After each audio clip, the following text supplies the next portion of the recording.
When talking about the end of the Western Roman Empire, the idea that often comes to people's minds is that of destruction, chaos, and the end of all things Roman. Some even go so far as to say that the fall of Rome pushed civilization back centuries. The so-called barbarian kingdoms which set themselves up in parts of the Roman Empire have long been portrayed as bloodthirsty, hostile, and anti-Roman. And there's probably none who have been portrayed this way more than the Vandals, whose reputation for destructiveness have forever tied their name to the concept of vandalism. But do the Vandals really deserve this reputation? Well, I'm inclined to say no. Although there's no doubt that they were very destructive in their conquests, the kingdom that they ultimately established in North Africa would become a beacon of Roman culture for the 100 years of their rule. And more than just being allowed to continue existing, Roman culture was actively supported by those very barbarians whose lust for destruction was supposedly so strong.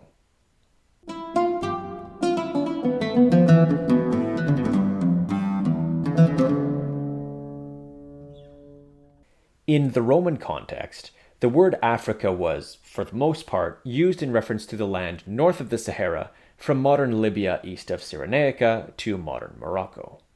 The region was extremely important for Rome ever since the Punic Wars, when the Romans defeated their greatest rival, Carthage, and expanded their influence outward over the whole of the southern Mediterranean. By the 5th century CE, Africa, and especially the area around the city of Carthage in modern Tunisia, was one of the wealthiest parts of the Western Empire. It provided a great deal of grain and olives to the other provinces, and exported luxuries like tesserae for mosaics and fine dishes called African red slipware. It was also very culturally Roman, especially in the cities and coastal areas. In 439, however, the city of Carthage was taken by a man named Gesseric and his people, the Vandals. The Vandals were barbarians in the Roman mind. They were an East Germanic people, like the Goths, who'd come into the empire 100 years earlier and, after several battles and treaties, were given permission to settle in Pannonia, along the Danube River. During those 100 years, they moved around, ultimately arriving in modern Spain, where they were regularly in conflict with both the Romans and other barbarian tribes. They sustained themselves through raiding and pillaging, which is one of the main reasons for their reputation. But in 429, the Vandal king Gesseric led his people, which by now was actually a mix of Vandals, Alans, and other tribes, across the Strait of Gibraltar and into Africa, where they took lands and conquered cities. Gesseric's main prize, however, was Carthage, which, as I already said, he took in 439. This marked the beginning of a new era for the Vandals, one where they were lords over their own kingdom, solidified when the Western Emperor Valentinian III recognized Gesseric as king of Carthage and accepted the betrothal of his own daughter Eudokia to Gesseric's son Huneric, something which was unprecedented and highly controversial. The relationship between the two Roman empires and the Vandals remained complex, to say the least, and I'll talk a little bit more about that later. But ultimately, the Vandal kingdom would come to an end in 534 after the last king, Gelimer, was defeated by the armies of the Eastern Emperor Justinian, and Africa was brought back into the Roman, or Byzantine, Empire. Historically, it's been easy to dismiss the Vandals as Rome-hating barbarians. They, like other barbarians, were blamed for the fall of Rome and the recession of civilization. Now, that view is problematic for several reasons, including the iffiness of ideas of more and less advanced civilizations, which I can't really get into right now. But one important problem is that it ignores the reality behind the Vandal attitude towards Roman culture. When the Vandals took Carthage, Gesseric seized the most productive lands from the local senatorial class in the province of Africa Proconsularis, that is, northern Tunisia around Carthage, and he redistributed it to his people. Our only source on estimated numbers says that 80,000 people followed Gesseric into Africa, though this may be an exaggeration, and it also would have included non-combatants like women, children, and the elderly. We're probably talking around 20,000 households at the upper limit, and even this is likely generous. In any case, these newly settled Vandals would have composed a new military aristocracy, bearing arms on behalf of the king and sustaining themselves through these plots of land, or perhaps their crafts. But The Vandals weren't completely separate from the Romano-Africans. North Africa was quite urbanized, especially in Africa Proconsularis and Byzacena to the south, and many Vandals lived in the cities, especially Carthage, away from their estates. They also remained a minority within the overwhelmingly Romano-African cities, and really most of the kingdom. Now, one could point to Vandal raids in the Mediterranean and their sack of Rome in 455 as evidence of their hostility to all things Roman, and for many people, these events are still seen this way. But we have to be careful to take them in context. 455 was the year when the Western Emperor Valentinian III was assassinated, and a usurper, Petronius Maximus, rose up in his place. Petronius forced Valentinian's widow to marry him, and may have tried to break the betrothal between Valentinian's daughter, Eudokia, and Geseric's son, Huneric. In response to this, Geseric and his Vandals sacked Rome, plundered a bunch of treasure, and took Eudokia, her mother, and her sister back to Carthage, where Huneric and Eudokia were finally married. This event was clearly not just random wanton violence. It was highly political and closely bound to dynastic struggles in the Western Empire. There was even a rumor in the Eastern Empire that Eudokia's mother had requested that Geseric come to Rome and save them from the usurpers who'd killed her husband, though this can't be confirmed. The Mediterranean raids should also be seen in this light. Geseric regularly said that unless he received Eudokia's inheritance, which included a whole lot of land in Sicily and other parts, he wouldn't hold to the peace that was agreed upon with Valentinian. He also had hopes that in the dynastic turmoil of the time, Eudokia's brother-in-law, Anicius Olybrius, might eventually become emperor. Now, Geseric never got the inheritance, but a lasting peace was established with the Eastern Emperor Zeno in 474, by which point Olybrius had ruled for a year in the west and died, and Eudokia had borne a son and later passed away in Jerusalem after retiring there. The Vandals and Romans would then remain at peace, though with some occasions of tension, until Justinian's invasion in 533. As you can see, looking at these events with more nuance makes the whole situation a little bit more complicated than just barbarians attacking the empire. Another reason why the Vandals are seen as especially anti-Roman is because of their religious policies. Like many East Germanic peoples, the Vandals were Arian Christians. More specifically, they were Homoians. This means that, contrary to the official doctrine of the empire established at the Council of Nicaea in 325, they didn't believe in an equal trinity. They believed that the Son and the Holy Spirit were subordinate to the Father, and that the Son was like the Father, but that specifying what that meant was unknowable. This is in contrast to the Nicene view, still held by Catholics, Orthodox, and most Protestants, that the Trinity are all equal and that the Father, Son, and Holy Spirit share the same essence, a homoousian view. If you don't get all the theological intricacies, don't worry, it's not all that important for this video. Anyway, the Vandals are often seen as being especially anti-Nicene and ruthless in their persecution. But the reality is, this mostly comes from highly polemical writings by Nicene clergy who were fiercely anti-Arian. Most of the Nicene Christians who were targeted were the clergy and powerful elites who were, for the most part, exiled to the Mediterranean islands which were under Vandal control. Likewise, just as often as these exiles occurred, subsequent kings would allow these people to return. The bishops exiled by kings Huneric and Thrasimund, for example, were allowed to return after those kings' deaths by their successors, Gunthamund and Hilderic respectively. Other than exile, the main Vandal strategy against Nicene elites was confiscation of property, and, very rarely, execution. And although this was largely done against Romans, these were the exact same strategies that the Roman Empire itself employed against heretics. The only difference here is that the heretics for the Vandals were the ones considered orthodox in the empire. But the main aim of both was to dismantle the heretical ecclesiastical structure. For many Vandal kings, religion was a matter of loyalty. If you weren't loyal to the same church as the king, you couldn't necessarily be trusted to be loyal to the king himself. And that's why it was important for them to ensure that members of the court, and eventually also the army, were followers of Arian Christianity. For the most part, they didn't really care about anyone else's religion, although the one exception to this would be late in the reign of King Huneric, when there were some wider persecutions, though there does seem to have been political motive behind this, likely a show of power towards Constantinople. Though, even in the case of the royal court, the rules were applied sporadically, since we hear of plenty of instances where Nicene Christians retained high positions. As I said earlier, the Vandals were a minority in their kingdom, and although the most powerful pre-Vandal elites had had their lands taken away, many Roman elites remained, and new ones emerged who couldn't just be ignored. But regardless, the idea that the persecution of Nicene Christians is inherently anti-Roman is itself problematic. Contrary to the view of polemicists like the exiled bishop Victor of Vita, Roman identity wasn't intrinsically tied to Nicene Christianity, nor Vandal identity to Arianism. There's plenty of evidence that lots of Romano-Africans converted to Arianism, and that many didn't have particularly strong feelings about sectarian divisions one way or another, attending services at both churches.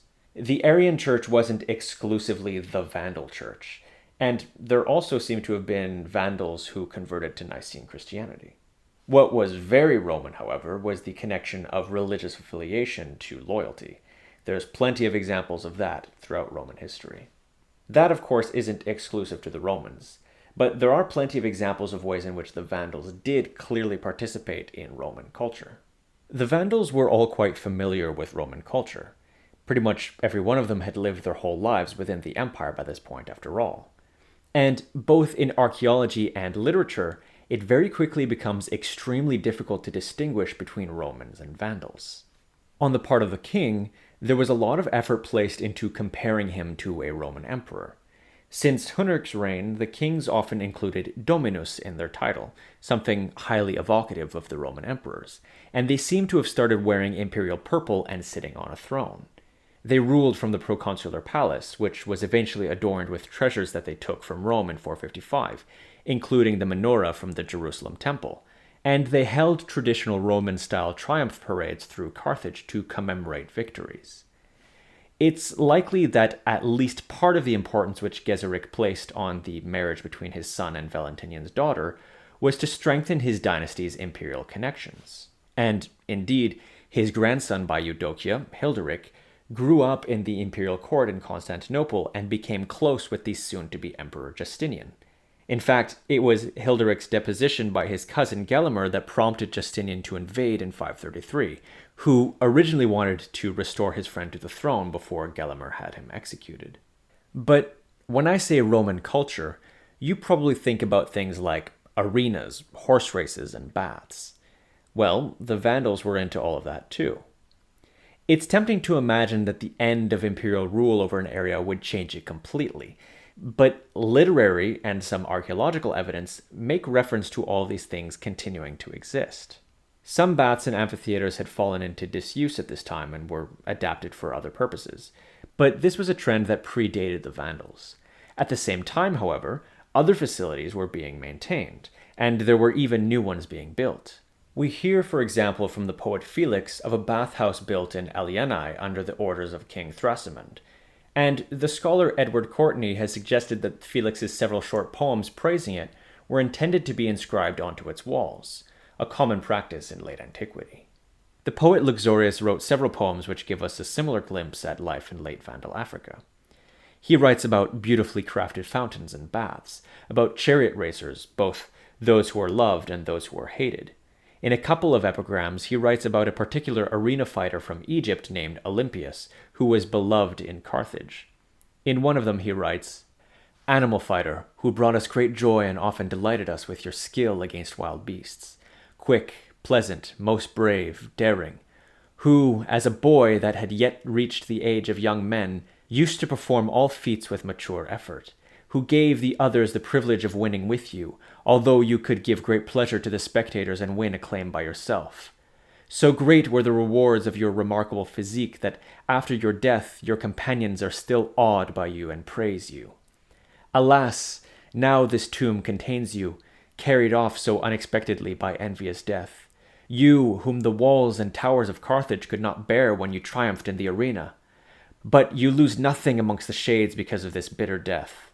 The fame of your glory will live everlastingly after you, and Carthage will always say your name.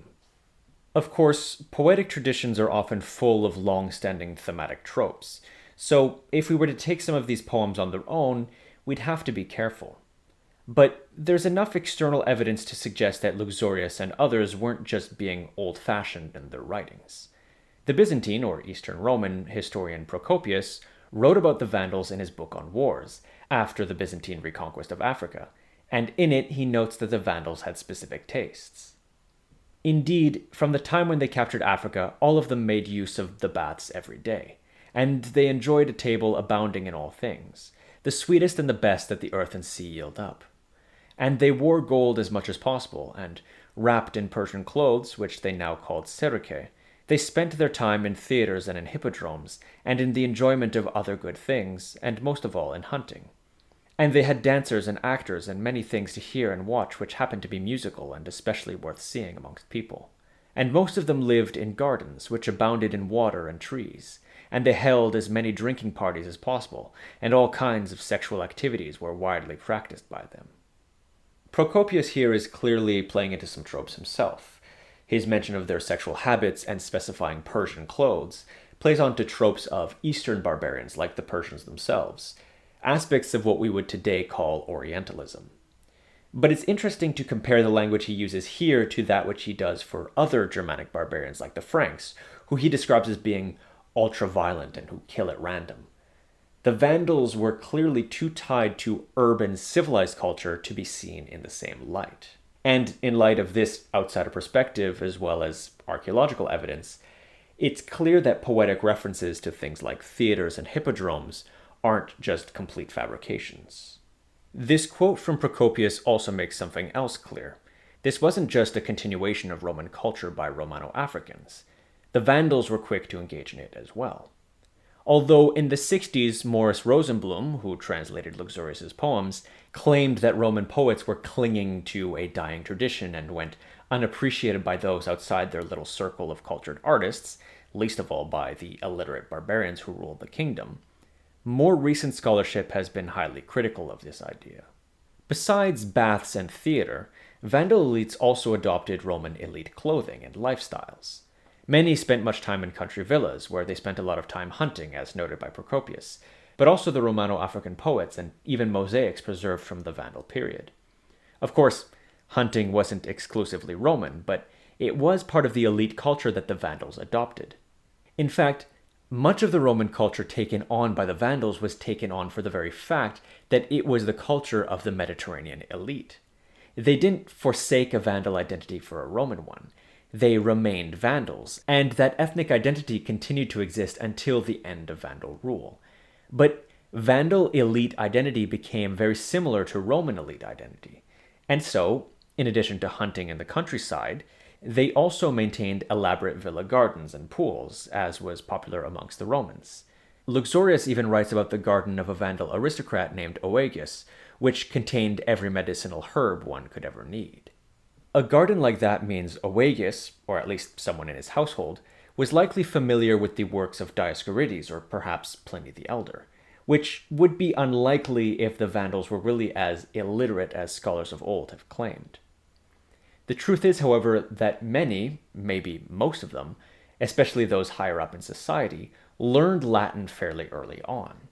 In fact, the poet Dracontius tells us that his grammarian Felicianus taught a classical education to Vandal boys alongside Romano-African ones. This isn't all too surprising in light of what I said just before, considering how important such an education had been to elite Roman culture. Young Vandal men would have been just as familiar with Virgil and Cicero as any young Roman. And yes, traditional Roman education continued even into the Vandal era. In fact, another poet, Fulgentius, claimed that in his own day, Africa was the center of culture and learning. Likewise, although we don't know of any Vandals writing anything themselves, the numerous dedications of literary works to Vandal kings and aristocrats means that they were in all likelihood quite engaged in these literary circles. Rosenblum might claim that the poets whose works have survived to us were only writing for each other, but it makes a lot more sense to imagine them being patronized by wealthy elites, as was done in the Roman Empire. And Vandal patronage of classical poetry speaks to a familiarity with and appreciation for Roman culture. In fact, the number of dedications to King Thrasimund has led many scholars to conclude that he and his court were especially cultured. Far from a fall of Roman civilization, then, the Vandals were probably some of its greatest preservers and promoters in the late 5th and early 6th centuries. Sure, they'd been destructive, and the conquest of Africa was hardly peaceful, with some cities never recovering. But after a few decades, things had mostly settled, and Vandals and Romano-Africans lived side by side. There was still conflict on occasion, of course, but Vandal Africa became a place where Roman culture continued to thrive, even half a century after the fall of the Western Roman Empire, and it was being consumed and appreciated by Roman and barbarian alike. As always, I thank you very much for watching, and I'll see you next time.